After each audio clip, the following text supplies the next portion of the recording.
not make this mistake if you're thinking about going into cybersecurity. So I've worked as a security engineer at big tech companies like Tesla and Amazon, making 6 figures plus, and this is one huge mistake I hear people tell me when they want to get into cybersecurity. And that is not knowing the difference between a cybersecurity analyst and a cybersecurity engineer. The one big difference off the bat is that a cybersecurity engineer typically makes a lot more money than a cybersecurity analyst. A cybersecurity engineer makes 90 on the low end and then obviously goes up to 120 plus starting. And then for a cybersecurity analyst, you can start at 50 and then maybe on the high end go to 80 or 90. And the reason for this is that their responsibilities are way different. Cybersecurity analyst is like a build off of IT, where you do a lot of monitoring of networks and their systems. You do a lot of configurating for firewalls, for example. And finally, you might put out basic security awareness training and policies for your company.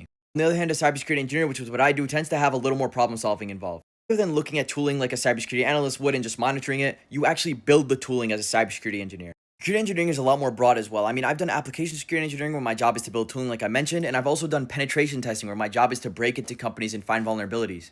That's why security engineering is definitely not easier. There's a lot more problem solving involved. There's a lot more understanding you have to have of database, network, front end, back end, all this stuff you have to know. Really, there's nothing wrong with either option. You should just go with what you enjoy doing more. If you guys want to land your dream job, be sure to follow.